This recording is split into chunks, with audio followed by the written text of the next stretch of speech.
কেউ বলছেন জাতীয় নির্বাচন আগে হবে। গত 17 বছরে যদি শেখ হাসিনার পতনের জন্য ঐক্যবদ্ধ হয়ে রাজনীতি করেন তাহলে এখন কেন বিচ্ছেদ? বাংলাদেশের মানুষের দাবি জাতীয় নির্বাচন আগে হতে হবে। জাতীয় নির্বাচনের আগে কোন নির্বাচন হবে না, এটা বাংলাদেশের কোন মানুষের দাবি। কিন্তু যারা বলার চেষ্টা করছে যে জাতীয় নির্বাচনের আগে স্থানীয় নির্বাচন, তাদের ভোট এবং কোন মানুষকে তারা ভয় পায়, যার কারণে এই ধরনের বক্তব্য দিচ্ছে। কারণ তাদের রাজনীতিতে কোনো ভিত্তি নেই, তারা একটি ইউপি চেয়ারম্যান মেম্বারও হতে পারবে না এবং তাদের বিকাশে টাকা আসবে না, যার কারণে আজকে এই রাজনীতির বিভেদের সুর দেখা যাচ্ছে। আমরা কোন রাজনীতির বিভেদের সুর দেখতে চাই না। আমরা গত 17 বছরে ঐক্যবদ্ধ ছিলাম, সেইভাবে ঐক্যবদ্ধ থেকে আওয়ামী লীগ এবং ভারতের প্রেতাত্মদের যদি মোকাবেলা না করতে পারি তাহলে আগামী জাতীয় নির্বাচন বড় ভাবে সংকটের দিকে ঠেলে দেবে। এই বিষয়গুলো আমাদেরকে মাথায় রাখতে হবে। সকলকে ধন্যবাদ জানিয়ে আমি আমার কথা শেষ করছি। দেখা হবে রাজপথে, কথা হবে স্লোগানে, হয় লাশ না ইতিহাস। ধন্যবাদ প্রিয় সহযোদ্ধা রিপনকে। বন্ধুরা, আমার এই পর্যায়ে বক্তব্য নিয়ে আসছেন বিশিষ্ট সাংবাদিক, সাহিত্যিক, কলাম লেখক, প্রজন্ম একাডেমির বিপ্লবী সভাপতি যুবনেতা কালাম ফয়জি। কালাম ফয়জিকে তার বক্তব্য রাখার জন্য অনুরোধ করছি। আউযু বিল্লাহি মিনাশ শাইতানির রাজিম। বিসমিল্লাহির রহমানির রহিম। আজকের অনুষ্ঠানের সম্মানিত সভাপতি, জাগ্রত বাংলাদেশের সভাপতি জনাব জহুরুল ইসলাম কলিম, আজকের অনুষ্ঠানের প্রধান অতিথি আমাদের এক সময়কার ডাকসাইটের ছাত্রনেতা এবং কিংবদন্তির ছাত্রনেতা, বিএনপির সিনিয়র ভাইস চেয়ারম্যান জনাব অনুষ্ঠানে উপস্থিত আছেন বিএনপি উপদেষ্টা, সাবেক যুগ্ম মহাসচিব এবং যুব দলের সভাপতি, আমাদের দক্ষিণ বাংলার কৃতি সন্তান জনাব সৈয়দ মোহাম্মদ হোসেন আলাল। আজকের অনুষ্ঠানে উপস্থিত আছেন বিএনপির যুগ্ম মহাসচিব জনাব আব্দুল সালাম আজাদ,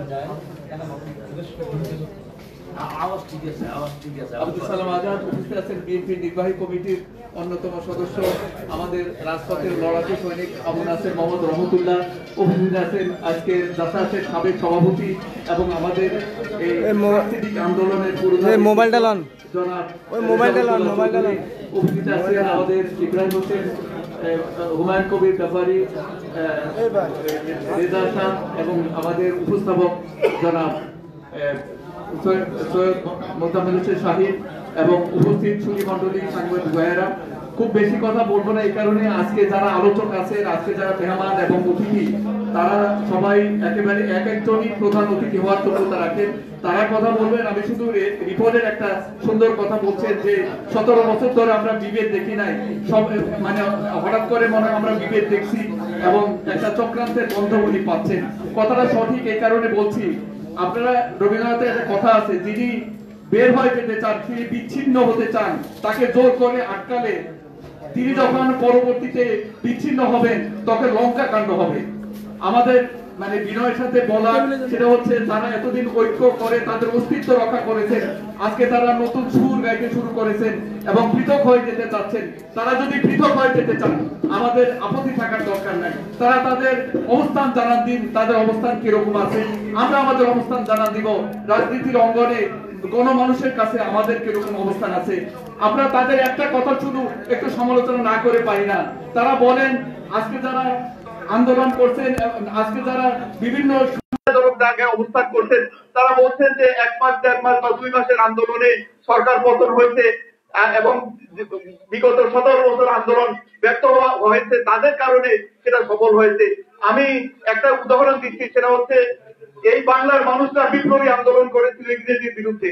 আমরা সেই 1905 সাল থেকে 11 সাল পরবর্তীকালে স্বরাজ আন্দোলন হয়, স্বরাজ পার্টি গঠিত হয় এবং আপনারা জানেন যে এই অহিংস আন্দোলনের একটা মস্ত ঘটনা হচ্ছে যে জালিয়ানওয়ালাবাগ হত্যাকাণ্ড। একটা অহিংস প্রোগ্রামে দায়েরের নির্দেশে 1000 লোককে একটা মাঠে হত্যা করা হয়েছিল। সেই রকম কত ঘটনা ঘটেছে, সেই হত্যাকাণ্ডের প্রতিবাদ করার মতো সাহস ছিল না। রবীন্দ্রনাথ যখন এই বিষয়টা জানলেন তখন অনেকের কাছে নিজে ধর্ণা দিলেন এবং বললেন যে তোমরা এটার প্রতিবাদ করো না কেন? তিনি নিজে ঘোড়ার গাড়ি চালিয়ে একজন নেতার বাসায় গেলেন। তিনি বললেন যে তোমরা তো স্বরাজ আন্দোলনের যিনি অনেক স্বরাজ পার্টির যিনি প্রধান এবং একে ফজলুল হকের সাথে নামটা মনে আছে না, একে ফজলুল হকের সাথে তিনি কলকাতা ডেপুটি মেয়র ছিলেন। তিনি বললেন যে তোমরা তো এর প্রতিবাদ করতে পারো। তো বললো যে ইংরেজদের এই মুহূর্তে প্রতিবাদ করা খুব বিপজ্জনক।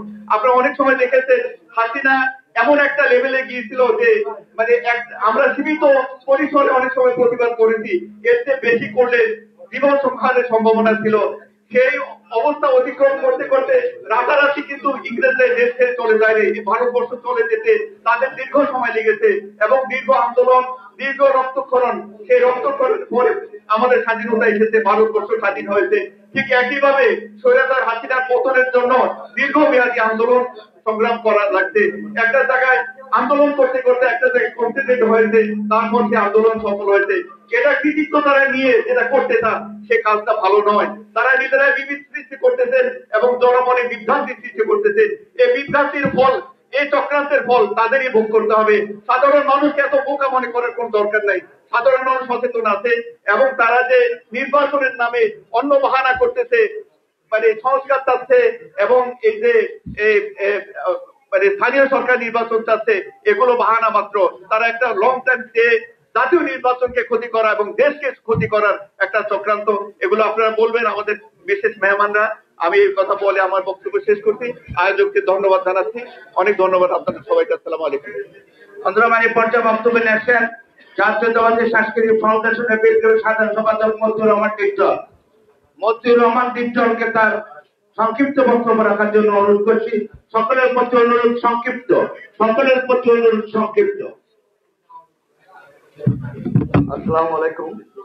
আজকের গণতান্ত্রিক জাগ্রত বাংলাদেশ আয়োজিত দেশের সংকট ও গণতন্ত্রের ভবিষ্যৎ শীর্ষক আলোচনা সভার জনতাবধান সভাপতি, আজকের অনুষ্ঠানের প্রধান অতিথি, বিশেষ অতিথি মহোদয়গণ এবং মঞ্চ উপবিষ্ট সম্মানিত আলোচকবৃন্দ, আপনারা গুরুত্বপূর্ণ বক্তব্য রাখবেন, সেই বক্তব্য আমরা সবাই শুনব। তারপর কথা বলতে হয়, দেশের এই শান্তিকাল সৃষ্টি একের পরে কাটবেই, তা আবার প্রতিরোধ করার জন্য সক্ষমতা আমাদের আছে। ভাবে নেতৃবৃন্দ নির্দেশ দেবেন, আমরা সবাই সেই আশাবাদ ব্যক্ত করতেছি এবং অতি তাড়াতাড়ি এর ব্যবস্থা নেওয়ার জন্য অনুরোধ করে আমার কথা শেষ করছি। আসসালামু আলাইকুম। ধন্যবাদ বন্ধুরা। আমার এই পর্যায়ে বক্তব্য নিয়েছেন বাংলাদেশ জাতীয়তাবাদী সামাজিক সাংস্কৃতিক সংস্থা জাসদের সাবেক বিপ্লবী সভাপতি, আমাদের সকলের প্রিয় বোন। এই পর্যায়ে বক্তব্য নিয়ে আসছেন বিএনপির জাতীয় নির্বাহী কমিটির অন্যতম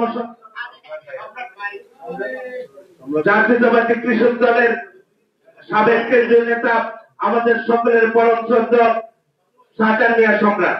বক্তব্য নিয়ে আসছেন কৃষক দলের সাবেক কেন্দ্রীয় নেতা, আমাদের সকলের প্রিয় এবং শাহজাহান মিয়া সম্রাট।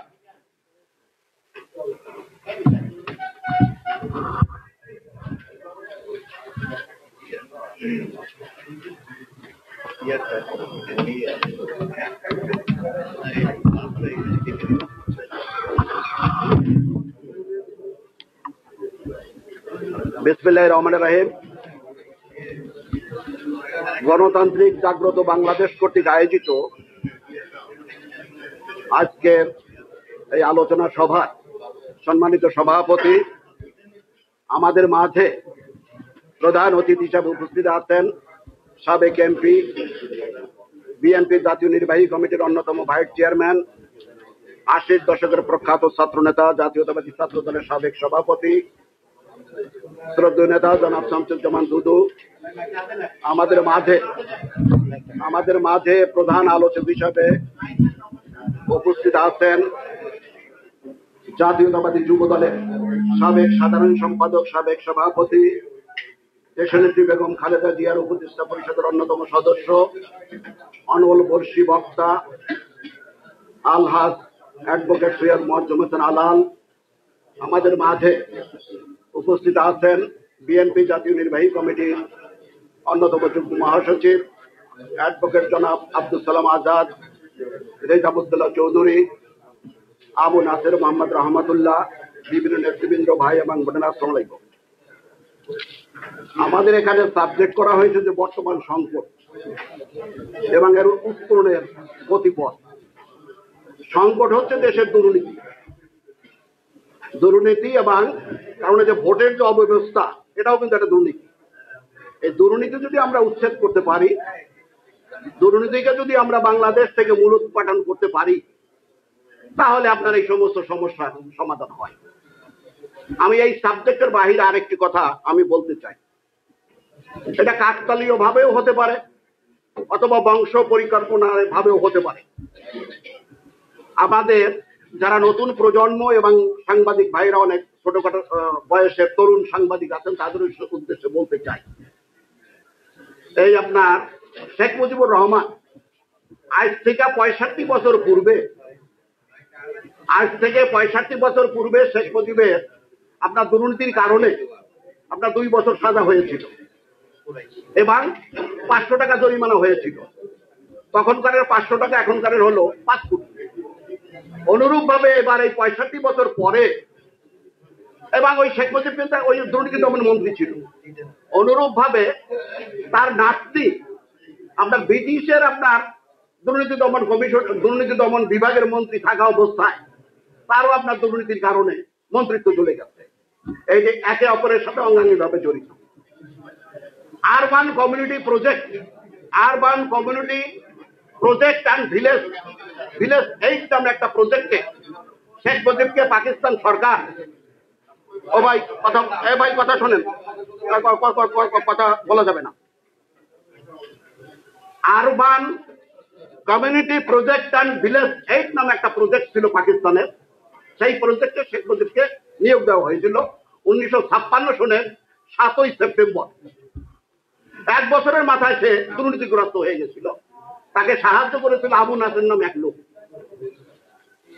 তারপরে 1960 সনে দুর্নীতি দমন কমিশনের মামলায় শেখ মুজিবের 2 বছর জেল হয়েছিল এবং 500 টাকা জরিমানা হয়েছিল।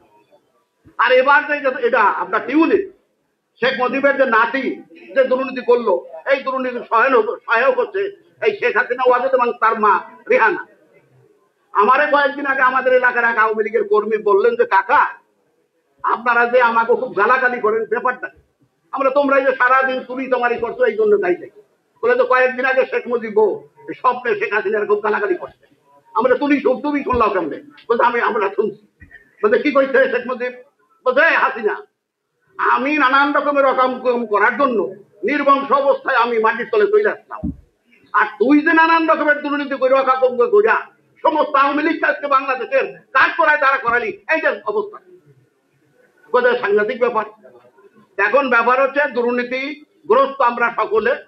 এই দুর্নীতি ঠিক আছে যে আপনার এই যে তত্ত্বাবধায়ক সরকারের এই দুর্নীতি কেন বলছে যে দায়িত্ব ছিল তাদের 3 মাসের পূর্বে, যারা 3টা তত্ত্বাবধায়ক সরকার 3 মাসের মাথায় ইলেকশন করছে, একটা আপনার 2 বছরের মাথায় ইলেকশন করছে। একটাই যারা 2 বছরের মাথায় ইলেকশন করছে তারা আপনার দেশে থাকতে পারে নাই। আর ওনরা যারা এখন দায়িত্ব পাইছেন, খুবই গুণীমান ব্যক্তিত্ব, তারা যদি দুর্নীতিগ্রস্ত হয়ে তারা যদি আপনার 2 বছর 3 বছর কাটায়, আমি মনে করি তাদের এই অবস্থা হবে। কাজেই ভাই, এখন বর্তমানে আমাদের প্রয়োজন হচ্ছে নির্বাচন এবং একটা নির্বাচিত সরকার, এবং যার জন্য আমরা 17 বছর আন্দোলন করেছি।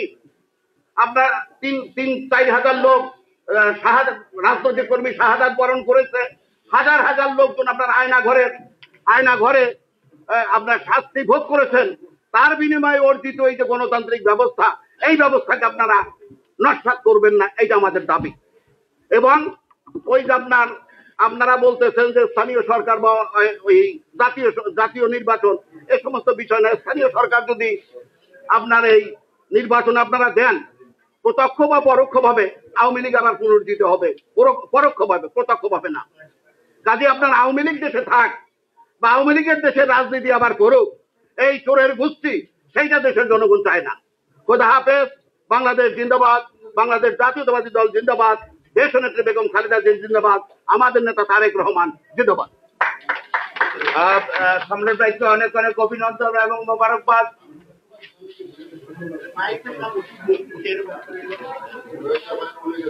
হ্যাঁ,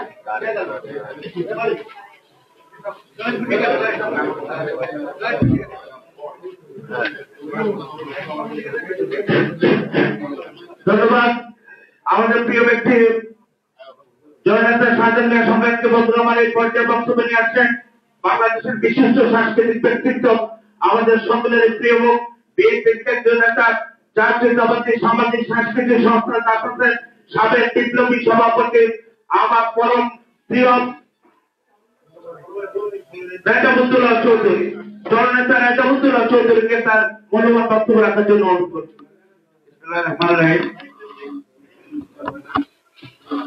দেশের বর্তমান সংকট ও গণতন্ত্রের ভবিষ্যৎ শীর্ষক আলোচনা সভার জনাব সভাপতি জহুরুল ইসলাম, উপস্থিত প্রধান অতিথি বাংলাদেশ জাতীয়তাবাদী দলের ভাইস চেয়ারম্যান, জাতীয়বাদী ছাত্র দলের সাবেক সভাপতি, দক্ষ ছাত্র নেতা জননেতা জনাব শামসুজ্জামান দুদু, উপস্থিত বিএনপি চেয়ারপারসনের উপদেষ্টা জাতীয়বাদী যুব দলের সাবেক সভাপতি জনাব অ্যাডভোকেট সৈয়দ মোয়াজ্জেম হোসেন আলাল, উপস্থিত বিএনপির যুগ্ম মহাসচিব বিশিষ্ট রাজনীতিবিদ অ্যাডভোকেট আব্দুল সালাম সহ অন্যান্য আলোচক বৃন্দ, ভাই ও বোনেরা, আসসালামু আলাইকুম। আজকে যে প্রেক্ষাপট, গত 24শে জুলাই বিপ্লবের পর এই ধরনের প্রেক্ষাপট আসবে এটা ভাবা যায় না। ভাবা যায় এই কারণে যে চেতনা, যে মানুষের মধ্যে যে চিন্তা ভাবনা প্রতিফলন ঘটিয়েছিল 5ই আগস্টের বিপ্লব, যে বিপ্লব পরবর্তী পর্যায়ে বেশ কিছু জরুরি কাজ ছিল যেগুলো বর্তমান সরকার করতে ব্যর্থ হয়েছে। প্রথমত কাজ যে ছিল সেটা হলো বাংলাদেশের গ্রামে গঞ্জে বিভিন্ন জায়গায় অজস্র অবৈধ অস্ত্র এবং লাইসেন্সকৃত অস্ত্র আজও উদ্ধার করা হয়নি এবং আওয়ামী দস্যু এবং দানবদের কাছে হাজার হাজার কোটি টাকা এখনো মজুদ আছে, তাদের সে টাকাগুলোকে বাজেয়াপ্ত করা হয়নি। তদুপরি গণহত্যার এই বিচার এখনো চালু করা হয়নি। একটি মাত্র ট্রাইব্যুনালের মধ্য দিয়ে একটি বিচার কাজ সম্পন্ন করার চেষ্টা করা হচ্ছে, কিন্তু এক ট্রাইব্যুনালে এই বিচার সম্ভব নয়। আরো কয়েকটি ট্রাইব্যুনাল সৃষ্টি করে এই বিচার কাজ দ্রুত গতিতে সম্পন্ন করা এবং চালু করার ব্যবস্থা করতে হবে। আজকে জাতীয় নির্বাচন 6 মাস 1 বছরের একটা রোড ম্যাপ আমরা পেয়েছি যে আগামী ডিসেম্বরে নির্বাচন হবে, কিন্তু এর আগেই এই কাজগুলো সম্পন্ন করার জন্য আমরা আহ্বান করব যে আসেন বাংলাদেশকে একটা পরিচ্ছন্ন বাংলাদেশ, সুষ্ঠু অবাধ এবং নিরপেক্ষ নির্বাচন করার স্বার্থে এই জরুরি কাজগুলো অত্যন্ত জরুরি ভিত্তিতে করা উচিত।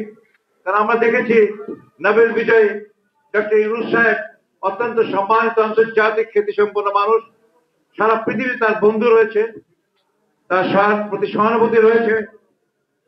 তাই তার নেতৃত্বে যে সরকারের অনেক উপদেষ্টাকে এখন আমরা চিনিও না, জানিও না, অনেকে তাদের অকর্মণ্যতার কারণে কোনো কাজও এখন হয়নি। ওই দিন দেখলাম একজন উপদেষ্টা খাল খনন কর্মসূচি করতে গিয়েছিলেন লাল কার্পেট মোড়ায়। এই এদের মানসিকতা, এদেরকে বাদ দিয়ে সত্যিকার অর্থে যারা বিপ্লবকে ধারণ করেন, এই আন্দোলনের চেতনাকে ধারণ করেন, যে জন্য 2000 কর্মীকে রক্ত দিতে হয়েছে, ছাত্র জনতাকে রক্ত দিতে হয়েছে, যে কারণে 20 থেকে 30,000 রাজনৈতিক কর্মী এখনো মৃত্যুর সঙ্গে লড়াই করছে, হাসপাতালে যার চোখ নেই, হাত নেই, পা নেই, এমন অবস্থায় আহত মানুষগুলোকে সাহায্য করার কোনো পরিবেশ নাই।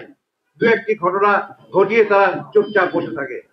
এই যে ব্যর্থতা, এই ব্যর্থতা না করে আগামী দিনে ডিসেম্বরের যে নির্বাচন, এই নির্বাচনের রোড ম্যাপের জন্য আলোচনা হবে, সংস্কার আলোচনা চলবে, কিন্তু জরুরি কাজগুলো সম্পূর্ণ করার জন্য তাদের প্রতি অনুরোধ জানাচ্ছি এবং আজকে এই গণতান্ত্রিক ভবিষ্যৎ সুন্দর করার জন্য, অবাধ সুষ্ঠু নির্বাচন করার জন্য আহ্বান জানিয়ে আমার বক্তব্য শেষ করছি। ধন্যবাদ সবাইকে। ধন্যবাদ আমাদের সকলের প্রিয় ব্যক্তি জননেতা রেজাবুদ্দৌলা চৌধুরীকে অনেক অনেক অভিনন্দন, মোবারকবাদ। বন্ধুরা আমার এই পর্যায়ে বক্তব্য নিয়ে আসছেন বিএনপি জাতীয় নির্বাহী কমিটির অন্যতম সদস্য, স্বাধীনতা ফোরামের বিএনপি সভাপতি, দুঃশাসন বিরোধী আন্দোলনের আপসহীন সাহসী যোদ্ধা জননেতা আবু নাসের মোহাম্মদ রহমতুল্লাহ। বক্তব্য নিয়ে আসছেন জননেতা আবু নাসের মোহাম্মদ রহমতুল্লাহ।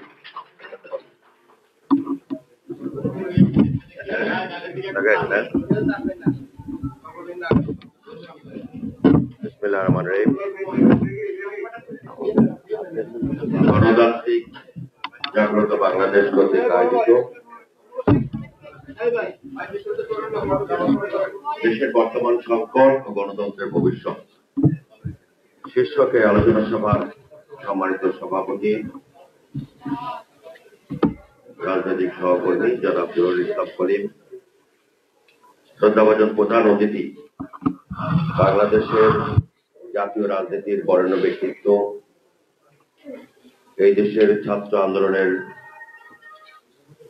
একজন গৌরব উজ্জ্বল ব্যক্তিত্ব, বিএনপির ভাইস চেয়ারম্যান, সাবেক সংসদ সদস্য, আমাদের প্রিয় নেতা জনাব শামসুজ্জামান দুদু, সম্মানিত প্রধান আলোচক, এই দেশের একজন খ্যাতিমান টকশো ব্যক্তিত্ব, বিএনপির চেয়ারপারসনের সম্মানিত উপদেষ্টা মণ্ডলীর অন্যতম সদস্য, অরণ্যবর্ষী বক্তা হিসেবে যিনি পরিচিত, আমাদের আরেকজন প্রিয় ব্যক্তিত্ব জনাব আলাল, সম্মানিত বিশেষ অতিথি হিসেবে উপস্থিত রয়েছেন বিএনপির জাতীয় নির্বাহী কমিটির সংগ্রামী যুগ্ম মহাসচিব, বিগত আন্দোলন সংগ্রামে যিনি তার নিজ যোগ্যতার কারণেই দলের গুরুত্বপূর্ণ অবস্থান অর্জন করে নিয়েছেন, ঢাকা বিভাগকে যিনি দলকে সংগঠিত করতে সক্ষম হয়েছেন, আমাদের প্রিয় নেতা জনাব অ্যাডভোকেট আব্দুল সালাম আজাদ। একটু আগে বক্তব্য রেখেছেন বাংলাদেশের সাংস্কৃতিক অঙ্গন এবং রাজনৈতিক একজন অঙ্গনের একজন পরিচিত মুখ, সাবেক জাসার সভাপতি, আমাদের বড় ভাই জনাব রেজাউদ্দৌলা চৌধুরী, সাবেক কৃষক দল নেতা, সাবেক ছাত্র নেতা জনাব শাহজাহান মিয়া সম্রাট, জনাব ইব্রাহিম রহমান, কলামিস্ট সাংবাদিক জনাব কালাম ফয়েজি, রমেজউদ্দিন রুমি, সঞ্চালক সৈয়দ মুজাম্মেল হোসেন সাহিদ সহ বিভিন্ন পর্যায়ের নেতৃবৃন্দ, উপস্থিত সম্মানিত সুধী মণ্ডলী, সাংবাদিক বন্ধুরা। সমস্যাটা হচ্ছে যে এই জাতীয় আলোচনাগুলো আমরা অতীতে অনেকবার করেছি। তখন ক্ষমতা ছিল ভোটারবিহীন স্বৈরাচার সরকার, যাদের কাছ থেকে গণতন্ত্র নিয়ে আমরা শঙ্কিত ছিলাম। গণতন্ত্র পুনরুদ্ধারের জন্য আমরা আন্দোলন করতে গিয়ে মাঝে মাঝে এই জাতীয় আলোচনার ব্যবস্থা আমরা করেছি, আমরা আলোচনা করেছি। স্বাভাবিক, আওয়ামী লীগ গণতন্ত্র হত্যাকারী, শেখ মুজিব গণতন্ত্র হত্যাকারী ছিল, শেখ হাসিনা গণতন্ত্র হত্যাকারী, এটা স্বীকৃত। কিন্তু এখন আমরা কাদের কাছ থেকে গণতন্ত্রের ভবিষ্যৎ নিয়ে শঙ্কা করছি, এটা অত্যন্ত দুঃখজনক। কারণ এখন যারা রাষ্ট্র ক্ষমতায় আছেন তারা তো আমাদের রক্তের বিনিময়ে, আমাদের জীবনের বিনিময়ে, আমাদের অর্জন যেই সরকার, সেই সরকারের কাছে যদি গণতন্ত্রের সংকট নিয়ে কথা বলতে হয়, এটা খুব দুঃখজনক। এবং যিনি সরকারের প্রধান দায়িত্বে আছেন ডক্টর মোহাম্মদ ইউনূস, আন্তর্জাতিকভাবে একজন খ্যাতিমান ব্যক্তিত্ব, বাংলাদেশের জাতীয় মর্যাদার প্রতীক, তার কাছে এই ধরনের সংখ্যা নিয়ে আলোচনা করতে হবে, এটাও আমাদের জন্য অত্যন্ত বেদনাদায়ক। আবার সমস্যাটা হলো যে যেই সরকারটাকে আমাদের সরকার করি, আমাদের ভারপ্রাপ্ত চেয়ারম্যান জনাব তারেক রহমান সাহেব বারবার বলেছেন এই সরকারকে ব্যর্থ হতে দেওয়া যাবে না, সরকারের পাশে থাকতে হবে। এখন আমরা বলি, তখন তারা বলেন যে হ্যাঁ ঠিক আছে। আবার যখন বলা হয় যে দেশের সংকট কিন্তু একমাত্র জনপ্রতিনিধিত্বহীন যদি সরকার চলে, দেশ চলে, তাহলে দেশ কিন্তু সংকটে নিবন্ধিত হওয়ার খুব বেশি আশঙ্কা থাকে। আগে ভোট চুরি করে যে সরকার ছিল আর এখনকার যে সরকার, তার মধ্যে পার্থক্য হচ্ছে জনগণের আকাঙ্ক্ষার ভিত্তিতে এই সরকার গঠিত হয়েছে। কিন্তু আকাঙ্ক্ষার মধ্যে যে কটা প্রধান আকাঙ্ক্ষা ছিল, তার মধ্যে সবচেয়ে বড় আকাঙ্ক্ষা ছিল মানুষ গত 17 বছর ভোটের অধিকার থেকে বঞ্চিত। মানুষের ভোটের অধিকার ফিরিয়ে দেওয়া, সেই ভোটের অধিকারের কথা যখন বলা হয় তখন এই সরকারের বা ডক্টর মোহাম্মদ ইউনূস সাহেবের বডিতে অবস্থান করছেন এরকম কারো কারো চোখ ভুরু এগুলি কুঁচকে দেয়। যেটা আওয়ামী লীগের আমলে হইতো সেটা কিন্তু এখনো কারো কারো অবস্থাটা সেরকম মনে হচ্ছে।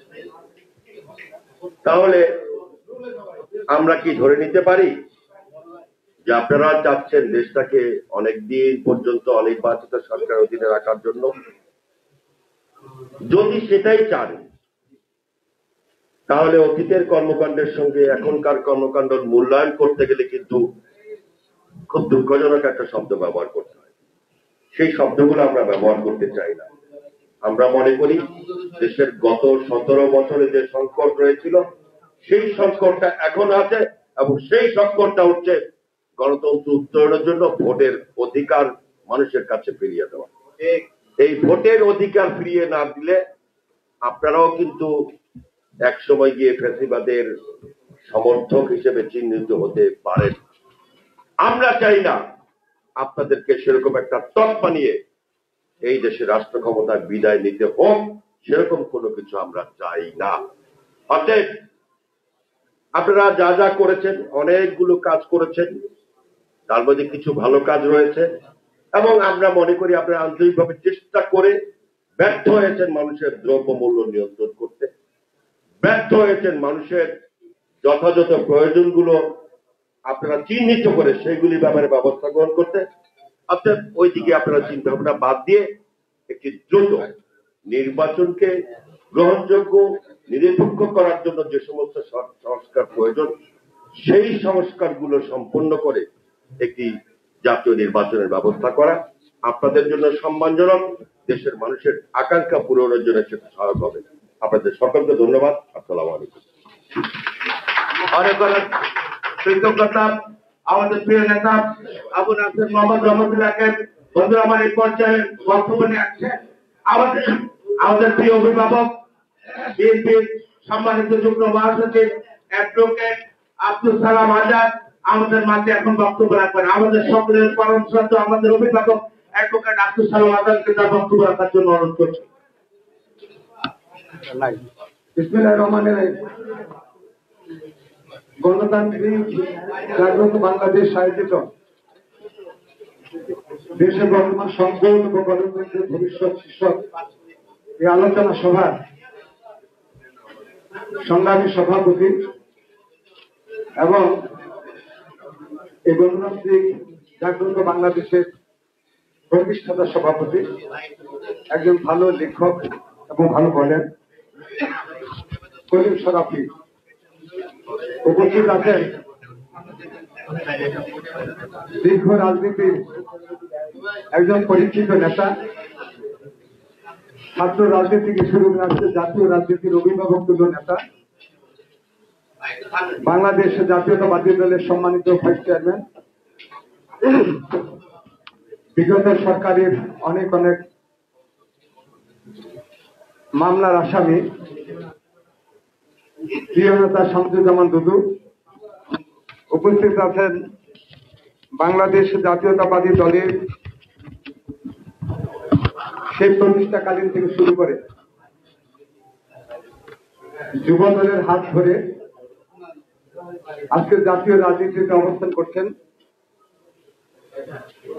প্রতিষ্ঠাতা জাতীয়তাবাদী যুব দলের বরিশাল জেলার সাধারণ সম্পাদক,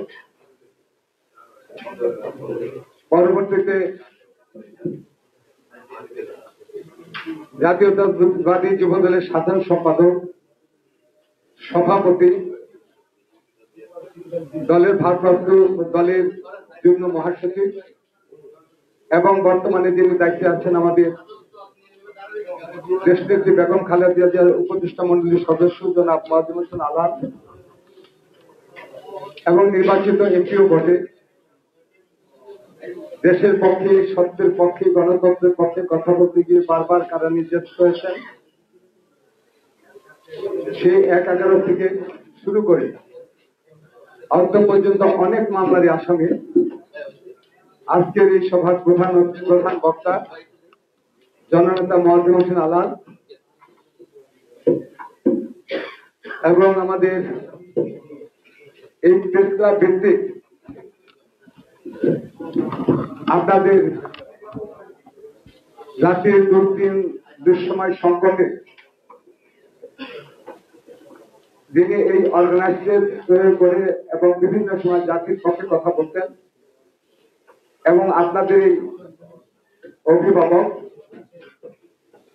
বাংলাদেশ জাতীয়তাবাদী দলের জাতীয় নির্বাহী কমিটির অন্যতম সদস্য আবু নাসের মোহাম্মদ রহমতুল্লাহ আরেকজন মুরব্বী আজকে দীর্ঘদিন পরে যিনি আমাদের মাঝে এসেছেন, সে ৮ দশকে ৮০ দশকে যিনি অক্লান্ত পরিশ্রম করেছিলেন, সৈয়দ এরশাদ বিরোধী আন্দোলনের রাজপথে ছিলেন,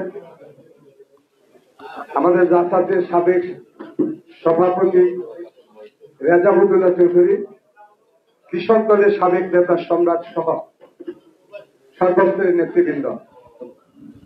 সংকট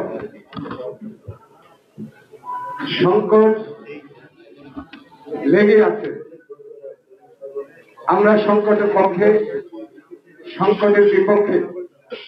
দেখলে দেশের একটি সাম্য নীতির মধ্য দিয়ে দেশটা প্রতিষ্ঠিত লাভ করুক, দেশে গণতন্ত্র প্রতিষ্ঠিত হোক, বহুদলীয় গণতন্ত্র প্রতিষ্ঠিত হোক, যার কারণে স্বৈরাচারী সরকার বিরোধী এরশাদ বিরোধী আন্দোলনে আমরা বিভিন্নভাবে বিভিন্ন অবস্থানে থেকে এই স্বৈরাচারী সরকারকে পতন ঘটিয়েছি। যার নেতৃত্বে ছিল দেশনেত্রী বেগম খালেদা জিয়া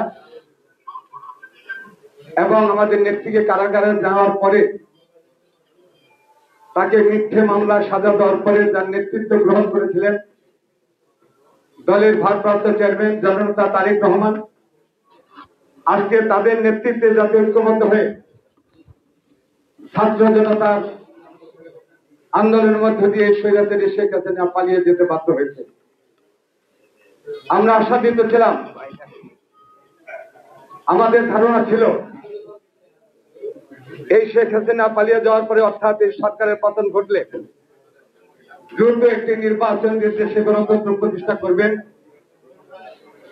যেখানে থাকবে ন্যায় নীতি শাসন প্রতিষ্ঠা, যেখানে থাকবে কথা বলার অধিকার, যেখানে থাকবে দেশের মানুষের জাতীয় নিরাপত্তা। কিন্তু না, আজকে বিধবা একদিকে শেখ হাসিনা পালিয়ে গিয়েছেন এবং দীর্ঘদিনের আন্দোলন সংগ্রামের যে ফসল তত্ত্বাবধায়ক অন্তর্বর্তীকালীন সরকার প্রধান, আমরা আশা করেছিলাম তারই নেতৃত্বে হয়তো দ্রুত একটি নির্বাচন দিয়ে জনগণের হাতে জনগণের ক্ষমতা ফিরিয়ে দিবেন। কিন্তু না, আমরা তার ব্যতিক্রম লক্ষ্য করছি। আজকে এই সরকার বিভিন্ন রকম তালবাহানা করছেন নির্বাচনকে নিয়ে, যে নির্বাচনের দাবি নিয়ে আমাদের ইলিয়াস আলী সহ বাংলাদেশে কয়েক হাজার নেতা কর্মী ছাত্র জনতা আত্মহত্যা দেওয়া হয়েছে, দিয়েছেন বটে, কিন্তু এখনো নির্বাচন অথবা গণতন্ত্র আমাদের মাঝে ফিরে আসে নাই।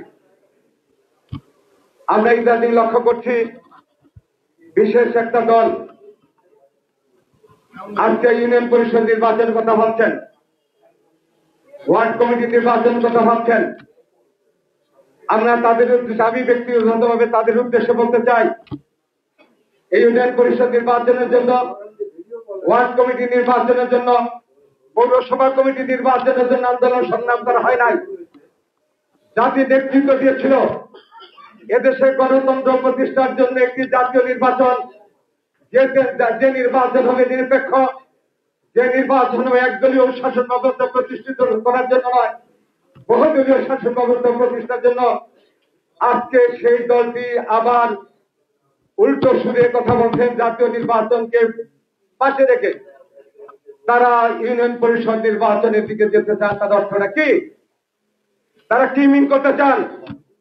স্বাধীনতা যুদ্ধের সময় দেখেছি জাতি যখন ঐক্যবদ্ধ হয়ে পাক হানাদার বাহিনীর বিরুদ্ধে রাস্তায় নেমে কয়েক লক্ষ 30 লক্ষ তরুণের রক্তের বিনিময়ে অর্জিত বাংলাদেশ, ঠিক সেই মুহূর্তে ওই দলের ভূমিকাটা কি ছিল সেটা প্রশ্নবিদ্ধ। ওই দল যখন আমরা শেখ হাসিনা স্বৈরাচারী এরশাদ বিরোধী আন্দোলনে আমরা দেশনেত্রী বেগম খালেদা জিয়ার নেতৃত্বে ঐক্যবদ্ধ হয়ে স্বৈরাচারী শেখ এরশাদকে পতন ঘটানোর জন্য রাজপথে গর্ভের সৃষ্টি করা হয়েছিল নেত্রীর মধ্য দিয়ে, তখন ওই দলটি গোপনে গোপনে সে আওয়ামী লীগের সাথে একাত্মতা ঘোষণা করে শেখ হাসিনার শেখ এরশাদের পতনকে ত্বরান্বিত করেছেন। এরশাদের এরশাদকেও তার কাছে দীর্ঘদিন ক্ষমতা রেখেছেন। আজকে আমাদের বলতে হবে ওই দলগুলির ভূমিকা কি, তারা সংকট সৃষ্টি কেন? এই সমস্ত দলের কারণে দেশে সংকট সৃষ্টি হয়। যদি শেখ হাসিনার সাথে সেই 7 তারিখে নির্বাচন অথবা অন্য নির্বাচনে এরশাদের দল জাতীয় পার্টি যদি নির্বাচনে না যেতেন, তাহলে হয়তো তাদের এই শেখ হাসিনার 7 তারিখে নির্বাচন তারা করতে যেতে পারতেন না।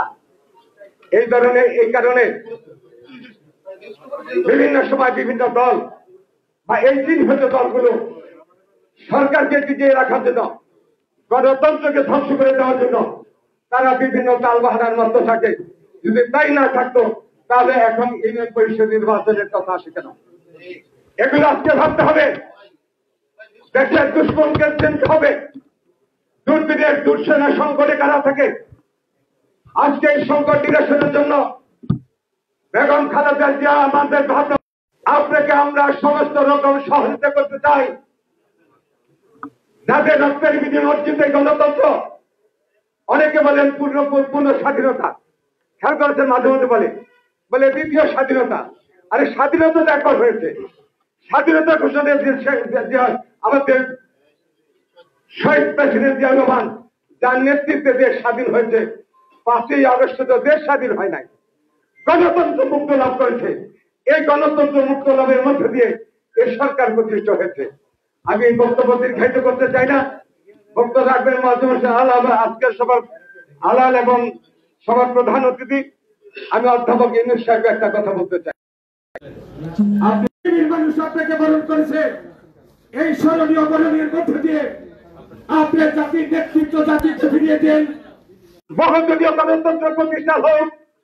বাংলাদেশের মানুষ এই গণতন্ত্রের মধ্য দিয়ে এই দেশের পুনর্জাগরণ সৃষ্টি করে উন্নয়নের শীর্ষে যাবে। দেশের মানুষ কথা বলতে পারবে, দেশের আইনের শাসন প্রতিষ্ঠা হবে, বহুদলীয় গণতন্ত্র প্রতিষ্ঠা হবে।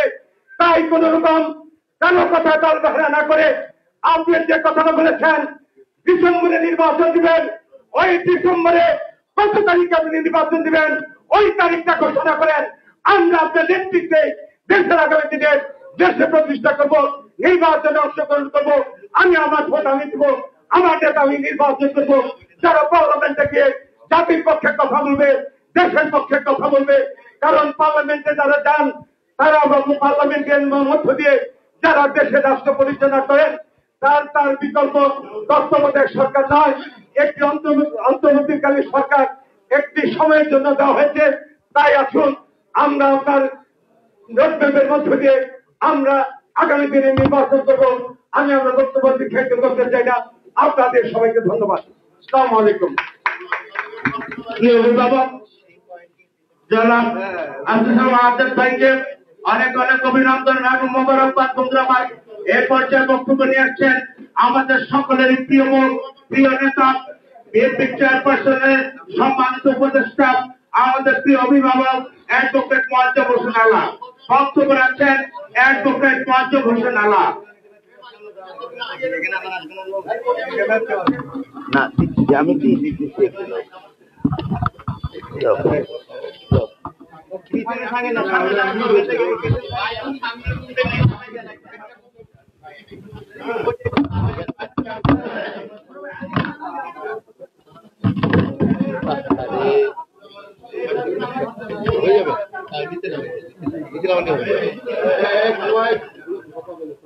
এখন আমার গলার সঙ্গে কিছু বেঁধে দিলে ভালো হতো। এখানে যে অবস্থা, এখানে বেঁধে দিলে আরো ভালো শোনা যেত, ক্যামেরায় বোধহয় ভালো ছবি আসে। সম্মানিত সভাপতি জনাব আব্দুল হালিম একটা শুভ উদ্যোগ নিয়েছেন, ভালো উদ্যোগ। সংগঠনের নাম এবং বিষয়বস্তুও খুব আকর্ষণীয়। আর প্রধান অতিথি হিসেবে যিনি এখানে উপস্থিত আছেন তার সম্পর্কে নতুন করে কোনো বিশেষণের প্রয়োজন আছে আমি এমনটা মনেই করি না। শামসুজ্জামান দুদু বিএনপিতে একজনই, জাতীয়তাবাদী রাজনীতিতে একজনই, অন্য আর কেউ নাই। আমার পাশে আমার সহযোদ্ধারা আছেন, দীর্ঘদিনের বিএনপির পরীক্ষিত নেতা জনাব অ্যাডভোকেট আব্দুল সালাম আজাদ, এরশাদ বিরোধী আন্দোলনের একজন অত্যন্ত অগ্রণী সৈনিক, সাংস্কৃতিক অঙ্গনের ব্যক্তিত্ব জনাব রেজাউদ্দৌলা চৌধুরী, জাতীয় নির্বাহী কমিটির সম্মানিত নেতা, যিনি চরম দুর্যোগের সময়ও এই প্রেস ক্লাব এবং প্রেস ক্লাব সংলগ্ন জায়গাগুলোতে জাতীয়তাবাদী রাজনীতির প্রচার এবং প্রসারে কাজ করেছেন, জনাব আবু নাসের মোহাম্মদ রহমতুল্লাহ, শাহজাহান সম্রাট, আবুল কালাম ফয়েজি, ইব্রাহিম এবং অন্যান্য যারা আছেন সবাইকে ধন্যবাদ এবং আজকের এই অনুষ্ঠানের আয়োজনের জন্য উদ্যোক্তাদেরকেও ধন্যবাদ। সঞ্চালক আছেন সৈয়দ মোজাম্মেল হোসেন শাহিন। বন্ধুরা, আমি পথে আসতে আসতে একটা খবর দেখছিলাম গাড়িতে, যে তুরস্কের এরদোগানের দলটির নাম হচ্ছে একে পার্টি, আপনারা জানেন। পাকিস্তানের ইমরান খান সাহেবের দলটির নাম হচ্ছে তেহরিকে ইনসাফ, আর দিল্লিতে কেজরিওয়ালের দলটির নাম হচ্ছে আম আদমি পার্টি। তিনটাই কিন্তু বাংলাদেশের সীমানার বাইরে, বাংলাদেশের ভেতরে না। কিন্তু দেখলাম বৈষম্য বিরোধী আন্দোলনের নেতারা তারা এই তিনটি দলের আদলে তাদের দল এবং ভবিষ্যৎ কর্মসূচি নির্ধারণের জন্য পরিকল্পনা করছে এবং সেটা তারা বলেছেন মিডিয়াতে। এইটা একটা অদ্ভুত লাগলো আমার কাছে। যেই প্রজন্ম এই মাটিতে জন্ম নিয়েছে, আমাদের আলো বাতাসে বেড়ে উঠেছে, আমাদের মায়ের স্তন্যপান করেছে, বাবার আদর পেয়েছে, ঝড় বৃষ্টি বাদল সবকিছুকে উপেক্ষা করে শীত গরম সবকিছুর মধ্যে দিয়ে এই মাটিতে লালিত পালিত হয়েছে, তাদের কাছে বিদেশি নেতাদের মতবাদটা এত জনপ্রিয় হলো কেন? আমার এটা নিয়ে আসলে খুব দেখার পরই আমার মধ্যে একটা প্রশ্ন জেগেছে, এটার মূল কারণটা কি? শেখ হাসিনার পলাতকের পেছনে আন্দোলনের চেয়েও বড় যে উপসর্গটি ছিল, এটা হলো সমাজের যে কোনো স্তরে, প্রত্যেকটি স্তরের এমন কোনো মানুষ ছিল না যে তাদের উপরে অতিষ্ঠ হয় নাই, অসন্তুষ্ট হয় নাই। একদম দিনমজুর থেকে শুরু করে সর্বোচ্চ পর্যায়ের কর্মকর্তা পর্যন্ত কিছু সুবিধাভোগী হালুয়া রুটির অংশীদার দ্বারা তারা বাদে, তাদের সম্মিলিত আন্দোলনের ফসল হচ্ছে এটা। সেখানে এইটাকে আমরা বিএনপি এটাকে টেনে নিয়েছি প্রায় 1.5 যুগের মতো, এককভাবে আমরা টেনে নিয়েছি। তো এইখানটায় এসে খোঁচাখুচি করা বা অন্য কিছু করা এটা শোভনীয় না। আর এত নেতা বাংলাদেশে আছে যারা আছেন, শেরে বাংলাতে ফজলুল হক, মৌলানা আব্দুল হামিদ খান ভাসানী, ওসিম শহীদ তেরোয়ার্দী, শেখ মুজিবুর রহমান, আমাদের প্রিয় নেতা যারা জিয়াউর রহমান বীর উত্তম, আরো অনেক অনেক নেতার উদাহরণ দেওয়া হয়। এদেরকে বাদ দিয়ে আম আদমি পার্টির কেজরিওয়াল কিংবা একে পার্টির এরদোগান কিংবা পাকিস্তানের ইমরান খান, এদেরকে পছন্দের কারণটা জাতির সাথে খুব তাড়াতাড়ি পরিষ্কার করলে আমার মনে হয় ভালো হয়, নাহলে এই প্রজন্ম বিভ্রান্ত হবে। আর যে কাজগুলো হচ্ছে অনেকে সাহস করে বলছেন না, আমি অতি সম্প্রতি একটি টকশোতে বলেছি এবং একটি আলোচনা সভায় বলেছি। কথাটি হলো যে সেনাবাহিনী প্রধান বললেন 624 জন, সম্ভবত এরকম 626 জন ক্যান্টনমেন্টে আশ্রয় নিয়েছেন এবং তিনি আরো বললেন যে আরো যদি কেউ জীবন বাঁচানোর জন্য আমাদের কাছে নিরাপত্তা চায় আমরা তাদেরকেও আশ্রয় দেব। খুব ভালো কথা, মানবতা দেখিয়েছেন। এখন সেই 626 জন কোথায় গেল? পরবর্তীতে কেন জানানো হলো না যে তারা কোথায়? বাতাসে তো অনেক গুঞ্জন আছে, অনেক রকমের কথা আছে যে বড় বড় কর্মকর্তারা কেউ, সীমান্ত রক্ষী যারা আমাদের আছেন তারা, কিংবা এই সেনাবাহিনীর মধ্যেও যদি কেউ তাদেরকে পার করে দিয়ে থাকেন, সেটার তদন্ত হওয়া উচিত এবং সেটা প্রকাশ করা উচিত। কারণ যারা মানুষের রক্ত শোষণ করে এই দেশটাকে নিঃস্ব করে দিয়েছে অর্থনৈতিক ভাবে, সামাজিক ভাবে, মূল্যবোধগত ভাবে, তাদের তো বিচার না করে কোনো উপায় নেই, বিচার করতেই হবে। না করলে সেটা জাতির সঙ্গে প্রতারণা এবং বেইমানি করা হবে। আমরা সেই প্রশ্নটা জানতে চাই। মানুষের মনের মধ্যে ক্ষোভের সবচেয়ে প্রাথমিক পর্বটা ছিল জিনিসপত্রের দাম কিছুতেই কমে না। ঘুম থেকে ওঠার পর বাজারে রওনা করলে বাজারে গিয়ে দেখা গেল গতকালকে 20 টাকার সবজি আজকে 40 টাকা হয়ে গেছে। গতকালকে 200 টাকার মাছ আজকে 500 টাকা হয়ে গেছে। মানুষ অতিষ্ঠ ছিল। আজকেও যদি সেই অবস্থা বিরাজমান থাকে তাহলে সবার সমর্থিত সরকারের সফলতাটা কোথায়? সেটা জনগণের কাছে বলতে হবে না? গণতন্ত্রের অর্থটা কি? গণতন্ত্রের অর্থটা হচ্ছে আপনার সর্বোচ্চ জবাবদিহিতা, এবং এই সর্বোচ্চ জবাবদিহিতাটা একমাত্র রাজনীতিবিদ বাদে আর কারো নাই ব্যাকরণগত